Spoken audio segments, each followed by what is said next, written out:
Today with Abdul, we're going to look at players who should be on your watch list and guys you should maybe consider over the next week or two if you've got transfers in the bank or transfers you want to make. Players who maybe looked a little bit better than we expected them to in Game Week 1. And we're going to finish with how Abdul got on in Game Week 1 and his plans for the coming Game Week. Welcome back to the channel. Thanks, John. Thanks for having me on. How are you doing? I'm doing great. Excited to dig into these because there's some really sort of, not controversial players, but players that have multiple facets to kind of why we might or might not pick them. So The first one was Dejan Kulusevski.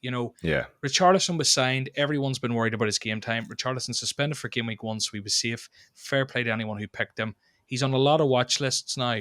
What I'll ask you is he on yours, and does Richarlison concern you, or what's your opinion on it? Yeah, so I like Dejan Kulusevski. He was one of the least kind of popular 8 million midfielders, pre-game week 1. The likes of Saka, Luis Diaz, and Foden, Mahrez were more popular than him. But he was the one who ended up kind of coming up trumps with a goal and assist.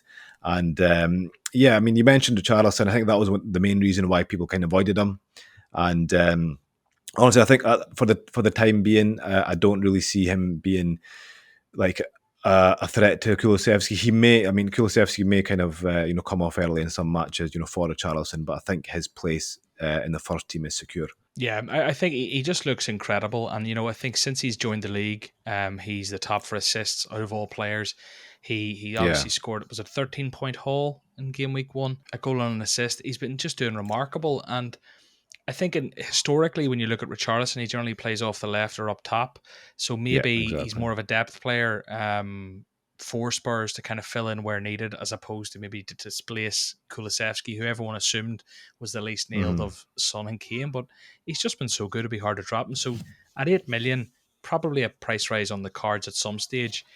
Definitely on my watch list as well. I have a Grealish I'm looking to shift eventually, so I'll have to keep an eye there. He's actually got a really high goal and assist threat, so he created 3 chances in that game, in Game Week 1 as well, against Southampton. So he's like a kind of the perfect FPL option, goals and assists in him. And I've just had a quick check there. Actually, he's already up in price. He went up 8.1 million. Yeah.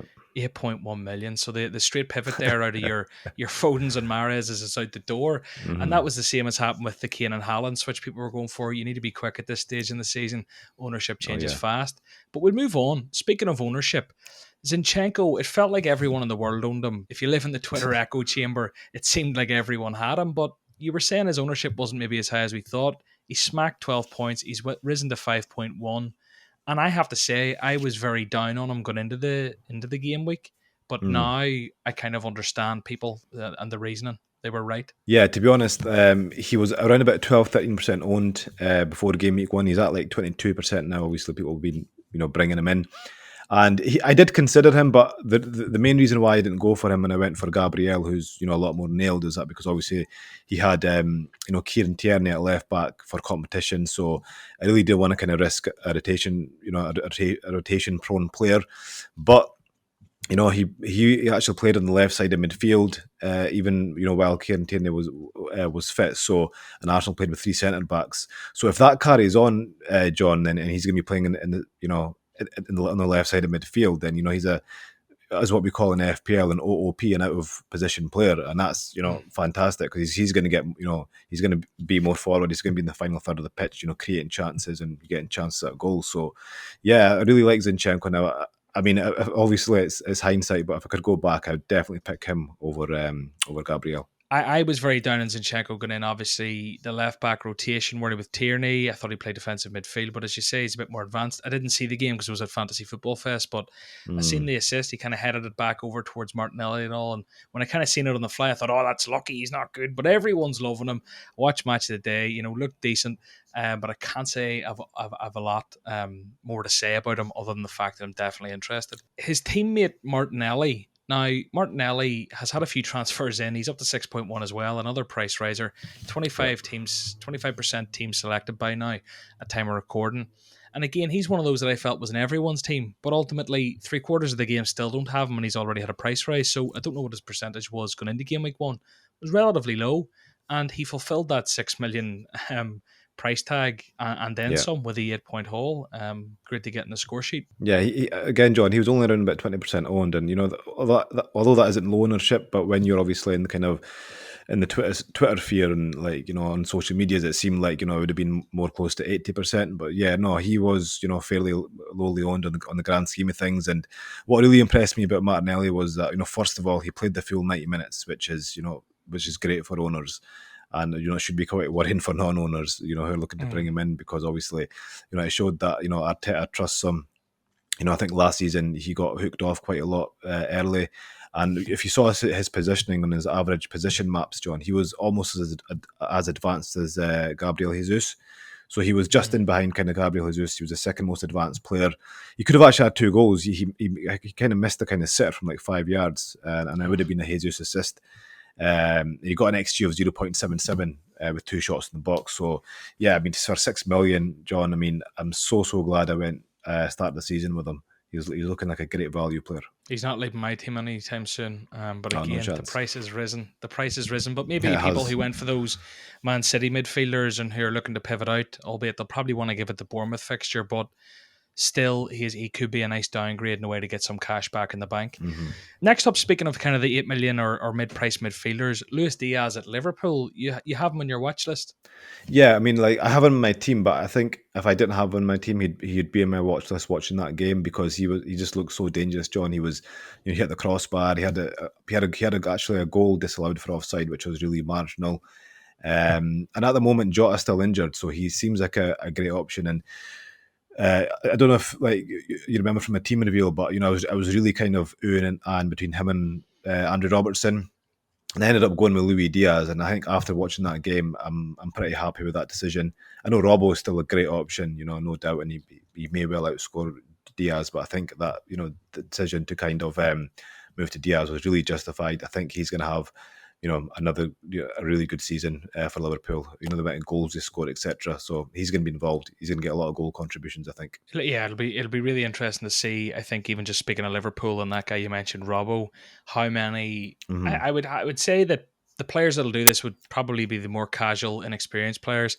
How many will throw the toys out of the pram with a 1-pointer from Trent or Robbo and kind of think it's time to move? Liverpool conceding to the Fulham, it's time to go. I think maybe that can be well founded, but for me, we've seen what these guys can do. We've seen what Liverpool can do, and they'll come good in my opinion. But I'm happy sure. I have Robbo. You're happy you have Diaz. Let's see where it goes. Staying on Liverpool, Darwin Nunez surprised a few people. People maybe did expect him to come off the bench or get some minutes and do something. And he certainly did that. He caught a few eyes. Yeah, I mean, Nunez is an interesting one because, he came off the bench against City in the Community Shield and done great. And I think a lot of people thought he might get a start this game. But, Jurgen Klopp kind of played the same card again this game, playing Firmino and then bringing him on again. He only got 39 minutes, John, and he got an XG of 1.46, and he got 4 shots in the box and created 2 big chances. Which is insane in 39 minutes. So what it tells me is that he is going to kind of be that focal point in the Liverpool team, like when it comes to going forward. I think he's going to be a great FPL option, but at the moment, I still wouldn't bring him in just yet. I know they've got a good game against Crystal Palace at home, but the kind of cameos from the bench are working at the moment. So maybe Klopp will think, if it's not broke, why fix it and start with Firmino again and bring him off the bench again. So until we see him getting like maybe a sustained run of games, I wouldn't really look at him. But I really wanted to mention him because I think once he does actually, get a run of games, I think he'll be a very good option. But for those actually thinking of bringing him in just now, after his kind of great performance, I would probably still hold off. I've got so much I could say about this. First thing is just the comparison to Haaland. Both young, exciting strikers coming into the 2 most dominant teams in the league. He's obviously substantially cheaper. You could say his output won't be the same, and there's more uncertainty around him. But equally, he does seem to, maybe Liverpool have been missing that kind of focal point, similar to Man City for seasons. And they seem to have got a big lump of a guy who can do something. And, maybe it's just luck, game week 1, whatever else. He didn't impress too much in preseason initially, and then he did really well. And it seems to be a little bit up and down his form, but over time, we'll find out. So that's why I think what you're saying is well founded to kind of wait and see on him. Mm-hmm. Another topic I want to bring up based off Nunez is a lot of people are worried maybe about Mo Salah and his involvement and his output this season. Your handle is FPL Salah. Tell me about that. Are you worried for the big man or no? No, I see. I mean, if you look at Salah in the last 5 seasons, John, if you just kind of go on the FPL page, click the little information kind of sign, Lex's name, and look at his goals and assists in the last 5 seasons. And then look at that, and then when I look at that, it doesn't worry me at all. I mean, the only time I'll worry is when I actually start seeing any sort of decline. So I know I have seen the kind of narrative where Nunez will kind of suck a lot of the chances from Salah. Could well happen, but until it does, I'm not worried one bit. Yeah, Salah still got 12 points. What are we talking about? Exactly. In that game, a guy who looked like a man reborn was Mitrovic. Oh, yeah. 2 goals, turning Van Dijk inside out. That was a funny moment. He went over my you can see the shirt behind me. Trent Alexander-Arnold, he made a fool of him. He just looked like a monster, and he did that against Liverpool. We all thought they were going to be whipping boys. He's up to 6.6 million. 6.6 million for Mitrovic now. A lot of people will be looking ways out, maybe of the likes of their Jesus because they're panicking, or maybe they went for a Tony or a Callum Wilson or whoever they happen to go for. I don't know. I'm not in this position. His fixtures aren't great from 4 to 7, but there's a few nice ones in there. And he did it against Liverpool, so why can't he do it against Arsenal, Tottenham or Chelsea, would be a lot of people's thinking. Talk to me about Mitrovic. Yeah, I mean, there's a bit of an emotional attachment with Mitrovic with me as well, John. I'm just really a big fan of the guy. So I was really happy, even though I didn't own him, I was really happy for him that he got the 2 goals against Liverpool.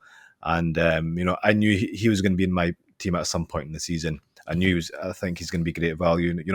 He scored 43 goals in the Championship, John. Even though it's a Championship, that is some going. That's a record-breaking season. And yeah, as you said, he just kind of totally out-muscled Trent Alexander-Arnold for that first goal. And that type of goal, where he just out-muscles a player and headers it in. He scored so many of them goals last season. I think he'll score a few of them this season as well. He's a big guy, he's a physical presence, and you saw what he did at Van Dijk as well, as you mentioned. So I really like him. I think the problem most people will have this week is that, I wouldn't remove the likes of a Jesus for him. I think if you've got maybe like as you mentioned, like a Tony or a Wilson, then maybe you can consider it. But as you said, they've got Wolves away next, which I think is honestly a tough fixture. I know they got 2 goals against Liverpool, but like I think Liverpool didn't play particularly well, but Fulham just played really well. So I still think the sample size is quite small. Mitrovic initially before game week 1, I was looking at him from game week 8 onwards because their fixtures pick up massively since then.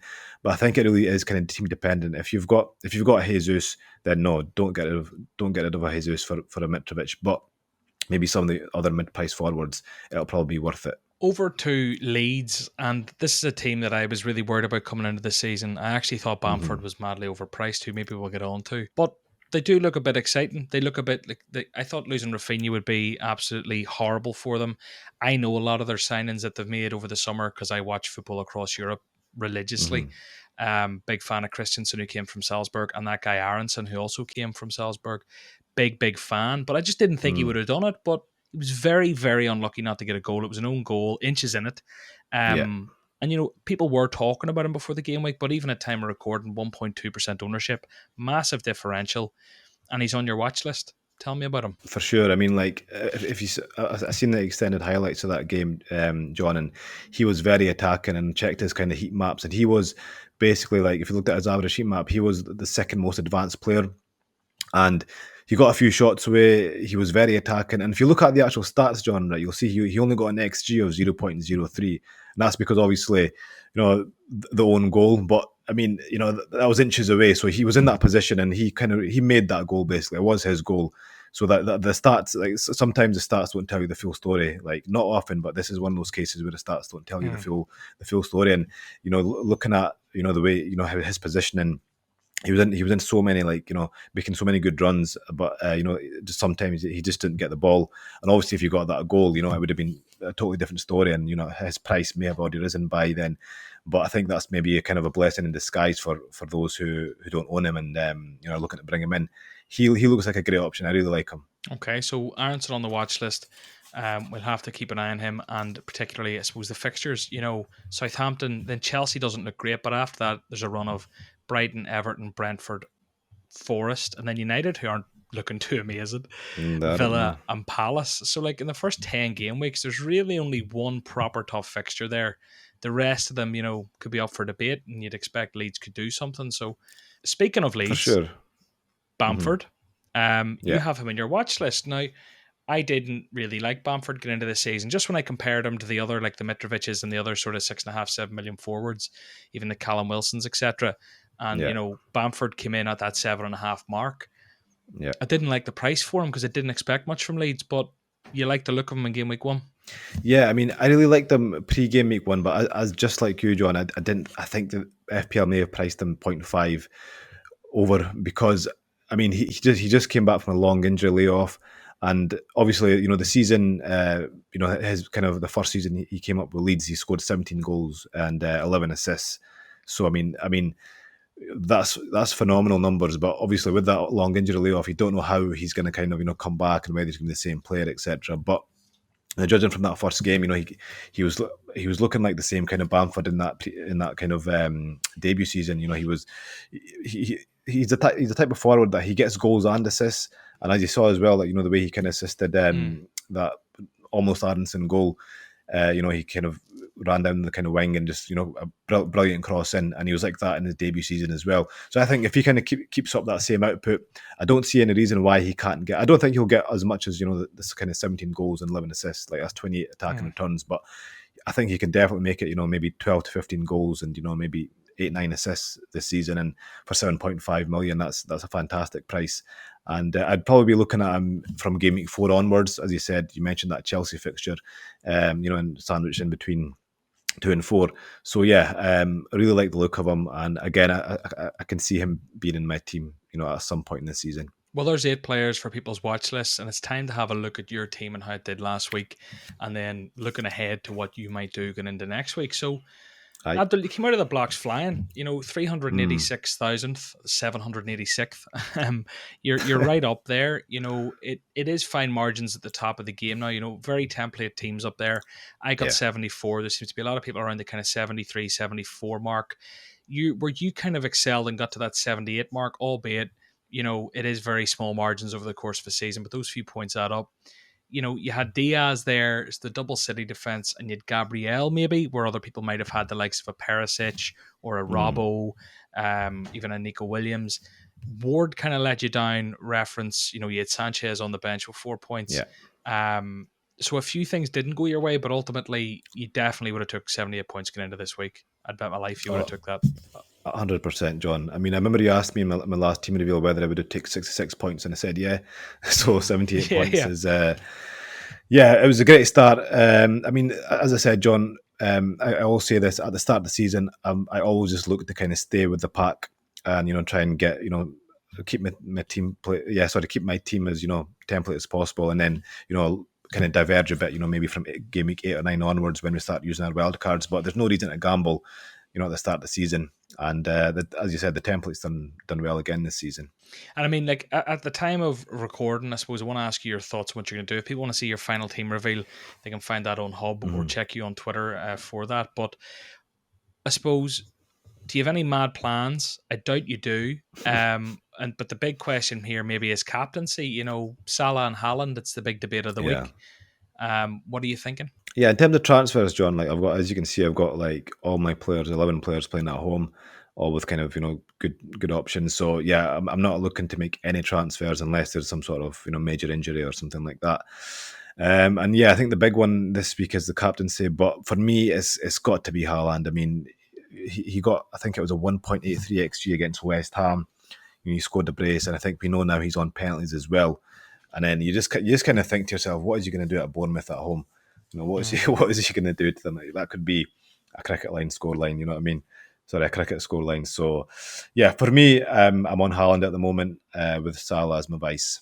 Very good. So rolling the transfer, seeing what happens after that, as I think a lot of people who got off to kind of 73, 70 plus scores are doing. There haven't been any real spanners thrown in the work shed or injuries or red cards. But look, thank you so much for coming on. Best of luck for the upcoming game week.